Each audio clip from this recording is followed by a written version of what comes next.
going on, guys? K-Dub here with another episode of Crypto Zombie. Welcome back to the channel. Hope you're having an awesome day today. Hopefully you weren't one of these 66,000 traders with over $227 million in liquidations because for some reason people are still shorting Bitcoin. I don't understand why, with everything that's been going on, with all of the contagion, everything happening with the banking system, and yet Bitcoin is breaking out above its parallel channels while we have a red day on the S&P. So we're seeing red in the S&P and we're seeing green for Bitcoin. And not only that, but as you guys can see, we are above the 50, we are above the 200, we are above this pivot, and we are above the downward sloping trend, which means that if Bitcoin can close this candle above this level, preferably around, 25,300 roughly, that would be the highest candle that we've seen basically since June of last year. And I think that would be extremely ignorant to ignore that type of a move for Bitcoin. Now, it's not only just Bitcoin,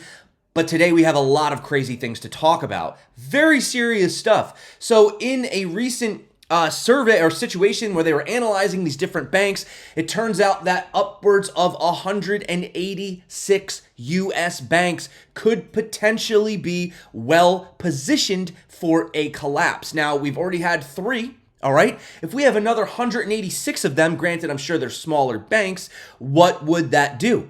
What would that do to everyone who doesn't have FDIC insurance over $250,000, right? Imagine all these people, they have millions of dollars in the bank, and the bank's like, well, we'll give you $250,000. Well, what about my other $3 million? If that's not an advertisement for Bitcoin, I don't know what is. And something even crazier than that, guys. I don't know if you know this guy, Balaji. He's very well known. He has over 800,000 followers over on Twitter.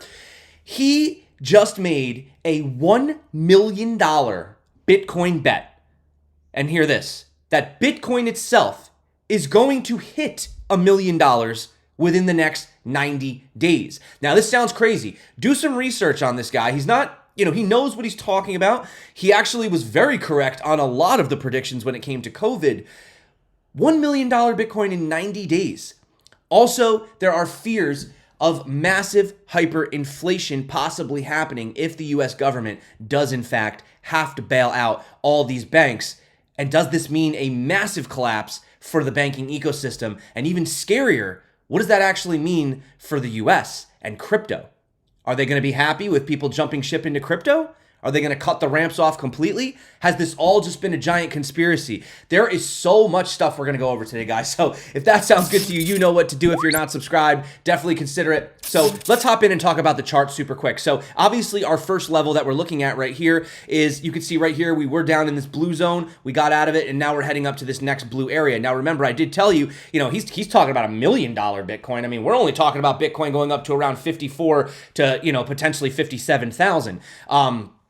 Obviously, if you take this, put it over here. But short term, yeah, we are starting to approach an area where I would get cautious. Right around that 28K to 30K level, you could see we will enter that zone. And considering that zone, right here acted as so much support, will it act as a little bit of resistance, to catch us on an upwards trend? It could be a possibility. You could see right here, this is like a very, very simple chart. So basically, we're above this white line right here, which this is the center area where we had the Terra Luna crash, right? Basically, what we have is we are in the blue zone, right? So anytime we get below this blue zone, which is below the consolidation of the 20K all-time high of 2017, that to me is considered an ultimate buy. So if you see Bitcoin fall anywhere sort of below 18,800, that's the ultimate buy zone. And, up here, you're getting into the green zone, right? So this is where we're getting a little concerned. This is this resistance / support right here, which brings us to about $38,000. You can see right now, we're still in sort of no man's land, but we have finally broken above this extremely pivotal level. So now we're getting out of the bottom of this accumulation zone and potentially moving to the top of this accumulation zone, making the likelihood of Bitcoin falling to these lower levels, making the likelihood of the bears getting their $10,000 Bitcoin less and less and less likely. And I don't mean to ruin a lot of people's plans out there. They get mad at you for being bullish, but of course, something could happen. A world war could break out. I don't know. That could send everything into chaos and panic. But as of right now, guys, we are waiting right now for these indicators to flip, and they are so close to confirmation right now. I'm literally waiting for we already have, this obviously the wave edge, which we talked about with Thomas yesterday, which by the way, if you guys want, that discount is still going today for another 24 hours. You guys can get 50% off. If you want to get that indicator, you do need to have the Telegram app for that, okay? Because he does it all through his Telegram bot. But anyway, long story short, so we have the green moving over into the purple. So that's number one. We have our little green dot here. We also have, this anchor wave and this trigger wave here on Market Cipher. And what we're waiting for is to see if this money flow on the weekly can move into the green, okay? And what we want to see is this guppy, the super guppy, which I know you people hate the name of it. I didn't come up with the name. I don't know. It's not my indicator. I didn't create it. Waiting for this red to go into the neutral. And once we hit all of that, that is basically historical bottom, is in. I mean, unless, of course anything could change, but coupled with the fact that we're above the 200 weekly. And like Crypto Yoda pointed out, just to kind of throw it out there, never before in the history of Bitcoin have there ever been 2 consecutive bearish years. And still, 2023 will arrive as a bullish surprise year for most after such a negative 2022. This is the problem. Okay? When everyone's screaming that Bitcoin's going to go to 100K, now people are screaming Bitcoin's going to go to 1 million. But what I'm saying is when everyone and their mom is bullish, okay? Nobody wants to hear bearish talk. And what happens is you get sucked into that mentality, right? You get sucked into that bullish narrative, right? The opposite has happened. We had over a year. We had a year and a half of nothing but down, sideways, down, sideways, down. And now that we're actually seeing relief, there are a lot of people that are in disbelief. They're saying this is a sucker's rally. It's fake. This time it's different. Look at everything that's happening with the Fed. Yeah, look at everything that's happening with the Fed. Yeah, look at everything that's happening with the banks. And yet Bitcoin is pumping. Bitcoin went from 15.5 all the way to 27. Bitcoin is up over 50% this year. What else has done that? Yeah, this time is different. Real scary times out there, guys. Look at this Bitcoin dominance hitting a very, very critical level. Look at this level. This is a very, very, very important level because if Bitcoin dominance does break above this, the next target is easily 52% dominance for Bitcoin, which is over half, which means Bitcoin would dominate over half of all of the cryptos in the crypto space. Now, I do want to point out though, at some point, maybe on the downward sloping trend, we will find a way into alt season, and there will be that time again. Right now is not that time. That time is coming though. When you start to see Ethereum extremely outpace Bitcoin and you see a lot of these larger caps start to move, that's when we can basically go back to close our eyes, throw a dart, and everything's just going to explode alt season. And alt season will probably come again provided the regulation doesn't rule everything as a security before that and they don't take away the rights from US citizens.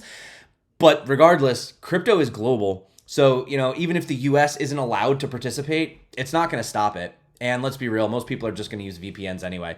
So getting back to Balaji, let's see what this is all about, guys. This is going to blow your mind. You're going to want to listen to this. You are not going to want to turn this off. This is crazy. So you had James Medlock saying, I'll bet anyone $1 million that the US does not enter hyperinflation.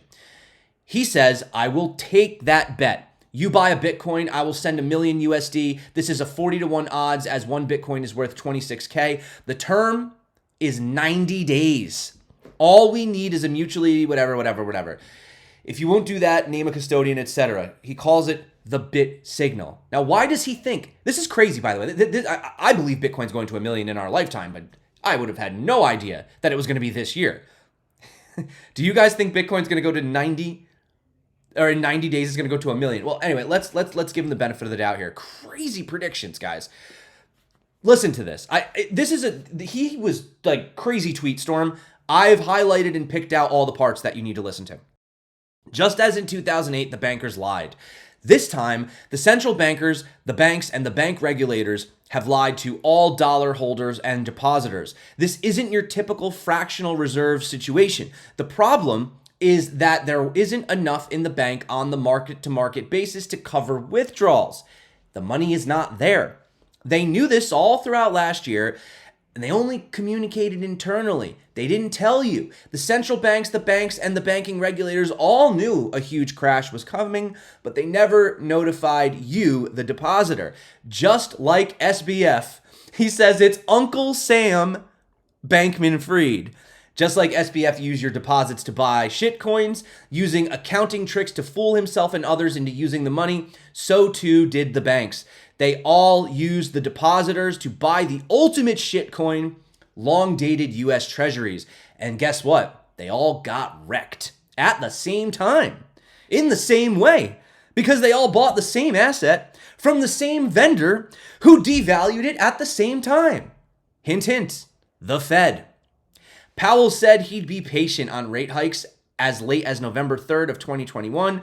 Then he got renominated and hiked rates much faster than anyone had even expected, which even had Janet Yellen and the FDIC saying that this is what is causing the current banking crisis. But, it's funny because they always talk about the conspiracy theorists, and we dabble in those. Did we not say that the whole objective of what they were doing was to break something? Even though, they try to play it off like, oh no, everything's okay, this and that. No, we know what you're doing, right? We know what you're doing. But he says the world isn't like it was in the 80s, trying to pull a Paul Volcker, right? Hiking from 10 years ago of near zero interest rates in the 2010s was a surprise attack on every dollar holder. Economics isn't politics. The kind of insane flip-flops you see in politics don't work when there are actual contracts involved. He actually cited all these sources, by the way, and there's a bunch of charts to go with this. I'm just reading it to you. The absolute worst place you can be is to have large amounts of assets locked up in 3-month treasury bills. The negative 5% interest rate offered by big banks is a trap. The about 5%, I'm sorry. Most fiat bank accounts are now a trap for those countries whose central bankers followed the Fed. If you trust US bankers and US media, he says ignore me. Otherwise, buy Bitcoin and get your coins off exchanges. Wow. It's pretty crazy. And this guy's not even like a super ultimate, Bitcoin advocate. He does have Bitcoin currently in his profile. As you guys can see right here, he's an entrepreneur, investor, co-founder of Council, former CTO at Coinbase, and former general partner at venture capital firm Andreessen Horowitz. So obviously he dabbles in Silicon Valley, in crypto, okay? So here's the interesting thing. He says making Bitcoin moon is the way that we send the fire alarm to the rest of the world. He says the banks are insolvent. We should have learned to distrust bankers after the 2008 crisis. Regulators knew banks were insolvent but didn't notify depositors. Why was this banking crisis such a surprise? Is it really your job to do diligence on your employer's bank's financials? Are you paying for regulators to do that? Sounds to me like the regulators don't actually care, guys. He says hyperinflation is common and very fast. He actually points out prices in 1945 Hungary doubled in just 15 hours. How fast will they be in the internet age? They are trying to block the exits, he says. The U.S. establishment just killed Signature and Silvergate because they banked crypto. Barney Frank noted that Signature wasn't even insolvent. They won't even let Signature acquirers keep the crypto business. Fortunately, there are enough pro-crypto banks elsewhere in the world that the U.S. establishment can no longer take down crypto on its own. But Americans might get penned in. Remember Red Wedding from Game of Thrones? First they close the doors, then they get everyone inside. This is what all economically bankrupt regimens do. They build Berlin walls that prevent freedom to exit unless you get out first. Now, is this just a bunch of fear-mongering that is being spread? Not quite. Look at this, guys. SVB analysis reveals that more than 186 U.S. banks are well-positioned for collapse. The perfect mix of losses, uninsured leverage, and an extensive loan portfolio, among other factors, resulted in the fall of Silicon Valley Bank. Now, if you compare their situation to other banks, there's almost 190 in similar situations. Even if only half of uninsured depositors decide to withdraw, only half, almost 190 banks are at potential risk of impairment to insured depositors with potentially $300 billion of insured deposits at risk. So this is a lot of money we're talking about. We're having potential $2 trillion, injection liquidity, 300 billion minimally of this insured deposit at risk. And you can see right here on this chart, the report also explains that a bank is considered insolvent if the market value of its assets insured to debtors or paid, et cetera, whatever. We don't need to go over the technicals. So if we look at the data of this graph right here, it says banks in the top right corner or higher up there alongside about 218 billion have the most severe asset losses and largest percentage of uninsured deposits. Recent declines in bank asset values significantly increased the fragility of the U.S. banking system to uninsured depositor runs. Now you can see this tweet right here, down here from Biden, which was going pretty viral the other day because he is the president and a lot of people follow him. He says people's deposits will be there when they need them at no cost to the taxpayer. Joe Billy says, fact check, everything you do or touch costs the taxpayer. So this is very interesting, guys. Now they're saying they're going to get it from the funds, the insurance funds, but we're realizing that the money isn't actually there. So I'm kind of confused. Maybe I'm ignorant. Maybe I don't know what I'm talking about. Somebody in the comments below enlighten me. Where is this money going to magically come from? They're probably going to turn on the money printer. That's probably what's going to end up happening, guys. You want to see some more charts? Look at this. So this is from Garam Sharma in response to Balaji. He says, some say it's a regional banking crisis, but truth be told, Wall Street banks face huge unrealized losses and need deposits to dodge a Silicon Valley signature-style fate. Losses won't vanish. They'll have to be reckoned with. Banks in 2008 held billions in unrealized losses from toxic mortgages. Now they hold billions in unrealized losses from a new toxic asset, the U.S. Treasuries. It's just math, guys. They hoped Powell would change direction, but with 6% inflation, looks like he's stuck. Let's go over some numbers. In August of 2008, national debt was 9.5 trillion, 67% of GDP. Today, it's 31.5 trillion, 130% of GDP. Household debt was 12 trillion in 08. Now it is 17 trillion. The Fed's balance sheet, 900 billion in 08, 8.3 trillion now. The numbers don't lie, and we need to face this reality. So, if this is not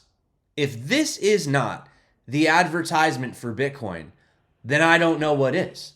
Then I don't know why Bitcoin was created. I don't know why we hold Bitcoin. Is it just to get rich? Is it just to go up? I mean, there's lots of reasons. Obviously, you own your own private keys. No one can ever take that from you. But also, it's really scary. And I think the world is starting to realize that the real scammers are the bankers, not Bitcoin. So that is just something that I wanted to mention.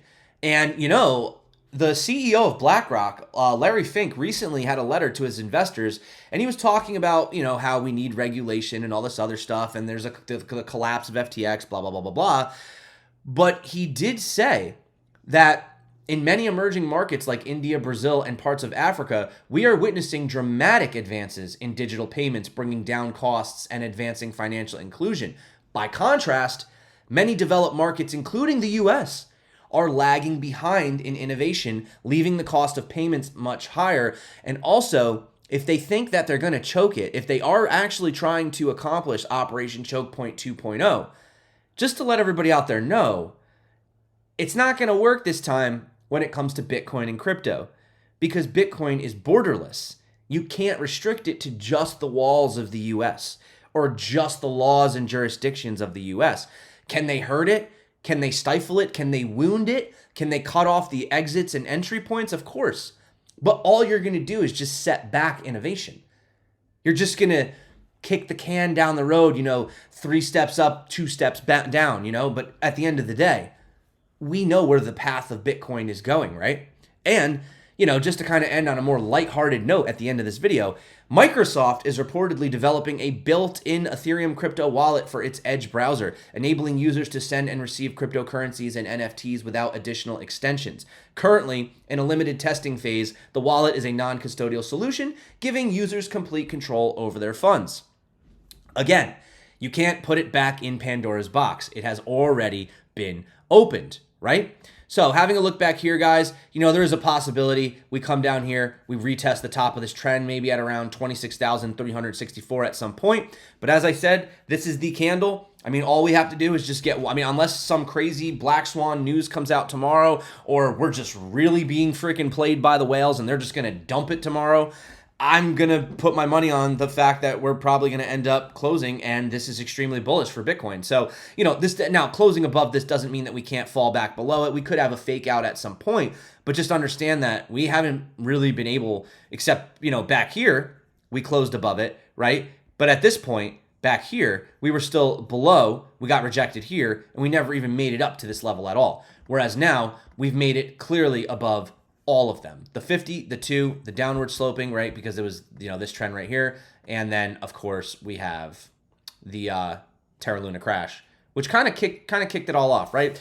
So that's about it for me, guys. Thank you so much for coming back to the channel. You guys rock. You're the reason I make these videos. Remember, if you do want to get that Wave Edge 50% discount, it is available below in the description. It's through Telegram. So basically, when you click the link, it'll ask you if you want to go to Telegram, and then you send it. It's basically just a bot that does it for you. You can pick whatever you want. So that ends today if you guys are interested. But as you guys know, we were over on Debate Crypto. That was actually a good show with Gareth. If you guys didn't check it out, definitely check it out.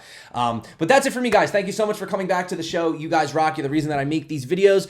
If you do want to learn how to trade, at this point, I don't want to, not financial advice, but I think you guys know how I'm feeling about Bitcoin at the moment. Of course, there could be a pullback, a retest, yada, yada, yada. But yeah, let me know what you guys think. If you're bullish, if you're bearish, I'm open to whatever you say, whatever you feel. I'm curious. If you are genuinely bearish, please let me know why in the description. I want to really dive in. I'm curious, okay? That being said, though, guys, enjoy the rest of your weekend. I hope you guys are doing all right today. The day after, big party day like St. Patrick's Day could be a little bit rough, so I hope you're all doing all right out there. But that being said, you're awesome. Check out this video if you want to learn how to trade. Click it. Check it out right now. Until next time, stay crypto. And, of course, peace out.